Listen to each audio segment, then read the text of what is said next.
Well, what's going on, guys? We have the one, the only, the superhero, Robert Romo. What's going on, Robert? Good afternoon, sir.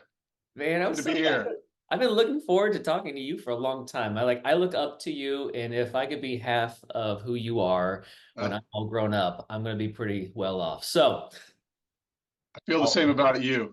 I really do. Yeah, it's just an honor to serve at GC and particularly under your leadership. It's been a lot of fun. You create a great atmosphere for the team, and I enjoy it a great deal. well, thanks, man. I love you a ton. Look, we've heard this testimony over and over and over again where people come into the church, and they're kind of thrown off there for a second because they are greeted by the usher named Robert.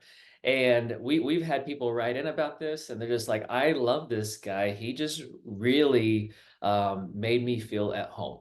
And so today in the huddle, what I want you to do is unpack hospitality. How do you make people feel the way they feel? Like, why do they feel like they just were seen whenever they walked in the door and they encounter you? What are some like things that you put in place to do it? And then also, how do you stay there? Because it's hard sometimes to look through the lens of if I'm looking at everyone, maybe that's their first time. How do I stay in that place? Yeah, for me, it really, I discovered it at GC. I mean, even though I've been in the service industry for over 35 years and at a very high level in luxury, hotels and country clubs and things like that for over 25 years, I was doing it because that's how I was taught how to do things. But at the core of that, what I discovered at GC is I really do have a heart and a willingness to serve and to serve at the highest level. And GC has become my home. And so I look at it as my home. Whenever anyone is walking through the doors in any capacity that I've served there, it's been welcoming them to my home. And the other thing that I that it's just something that I see is I look for people that appear to be lost Yeah. and kind of disengaged. I seek those people out. It's like my eyes just go right to them. This goes back to my early hospitality days working at a really a five-star, five-diamond resort. When I would see someone come through the door who obviously was uncomfortable, Yeah. was first time visitor. Uh, Maybe grandma had a bunch of money and gifted them with a weekend stay, and they just didn't know how to act in this environment. We're all Yeah. dressed in suits. It looks kind of stuffy when you walk in. I would run out and greet them, and I was the director there, and I introduced them to my entire team, and I said, "We are all at your disposal, and whatever you need, we're going to take care of it."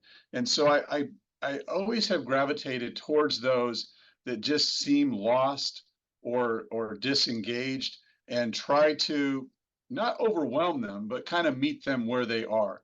And that's something I emphasize with the team is to, we need to greet them and welcome them in.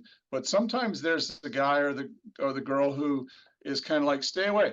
I'm good. I don't need you. I'm fine. So you have to be able to kind of read those things and meet them where they are.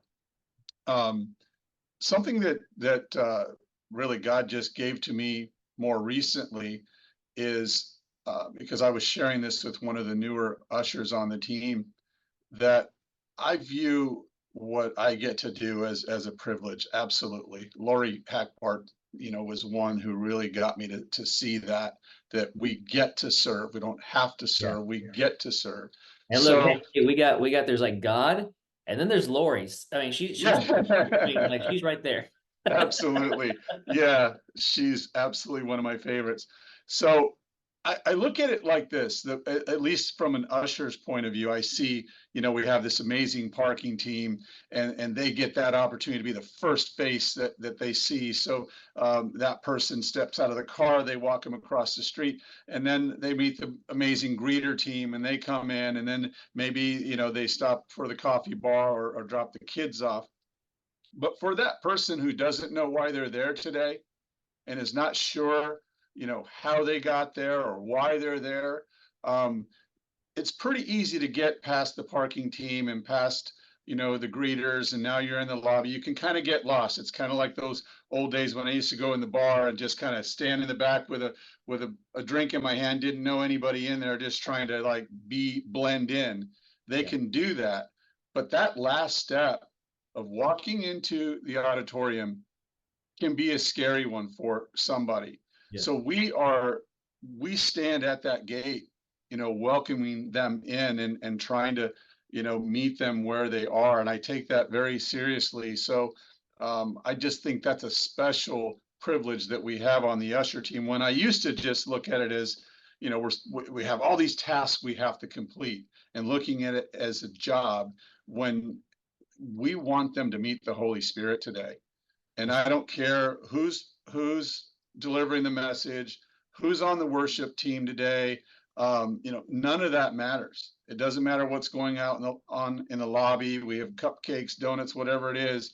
It's about them meeting the Holy Spirit in that room, and that we get that privilege to put them in that chair where they might hear a word today that's going to change their life forever.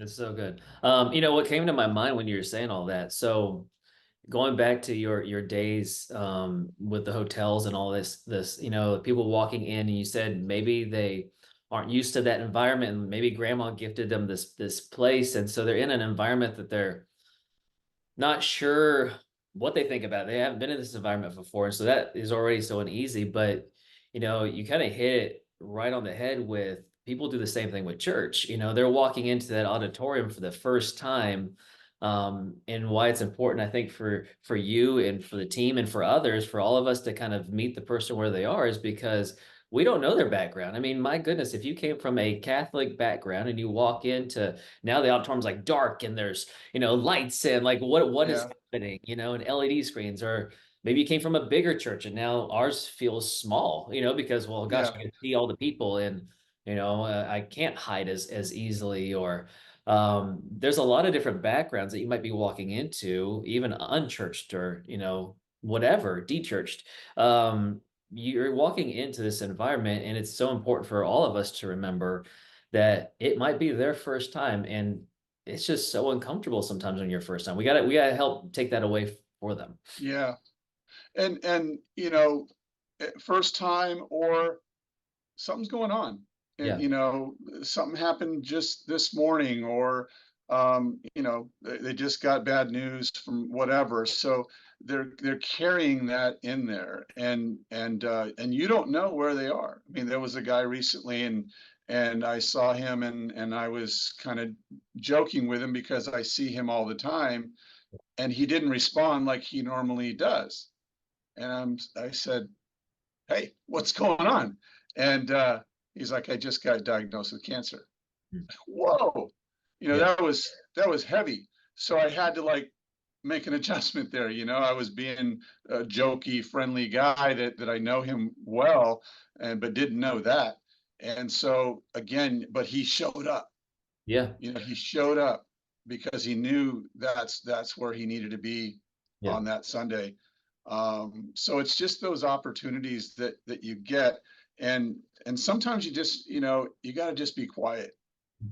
I was just reading about this. I forget what the percent is. I want to say it's like in the 70s. It might even be the 80s that you communicate with your actions over your words. And Yeah, that just kind of it challenges me, like what you're saying, because I want to be someone who then pays attention to what people are saying with their actions, enough to where like you knew that this man was different than what he was normally. yeah, And I think whether you are on a usher team, greeter team, coffee team, any team, like safety team, it doesn't matter what team you are, worship team, all of them. Or if you're at home or at work, or like paying attention to the actions of somebody so you know when it's off, so yeah, you can engage and love them in the way that they need. yeah. I think all those teams. I've always said this from the beginning, that we all are doing the same thing. We're Yeah. just doing it in different areas of the church. So it's important that we recognize that. And I just think that it's like the cliche leading from behind. You really do have to kind of stand in the back of the room sometimes, or wherever you are in the lobby, just to kind of see what's going on and visualize the whole scene so that you can kind of see, oh, there's somebody that's been standing there for like a few minutes, and he sees all these cliques of people who know each other and are laughing and having a good time, and he's trying to figure out what to do with himself. So Yep. you walk up to that person and just say, hey, how you doing? You know what, let me introduce myself. So I just think that you know, it's hard for some people because again, you have to understand that there is a purpose, a greater purpose that we're serving, but there's also the other purpose of, you know, getting the people, you know, engaged and in community with one another. That you know, you sometimes have to disengage yourself from, like me, I'm in the room, so disengage from the message Yeah. because I'm serving right now. It's Yeah. great that I get to be in the room and hear it 2 or 3 times a Sunday, but there's certain times when I've got to be observant. You have to, you know, something I learned in the hospitality is anticipating. You've got to see the things before they happen.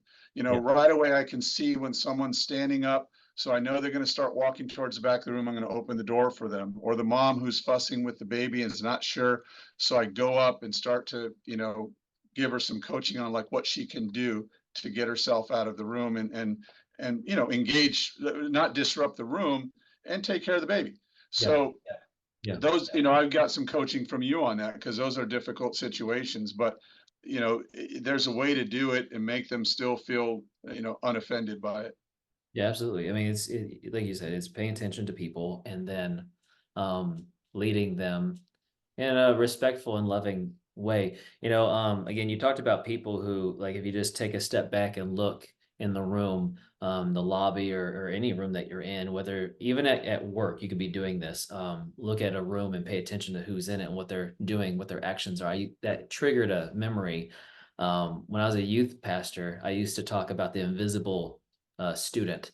And in our little training that we do, a little pep talk that I do every week before the student services, was always talking about like the invisible student because there's going to be students that night. We had a couple hundred students show up, and so there's going to be some students who were invisible. Yeah, Like they'd be standing against a wall somewhere, they're quiet, they're on their phone, they're like isolating themselves away from the crowd. And then you got like the school jock who like has 20 people around them. And I was like, I would rather you abandon that one to go yeah, pay attention to the invisible one and make them know, like make it known that they are seen and yeah, loved and that you're there for them. And I think that doesn't change when you're an adult. There's people who are sliding in that yeah, just need you to go up and say hi, and yeah.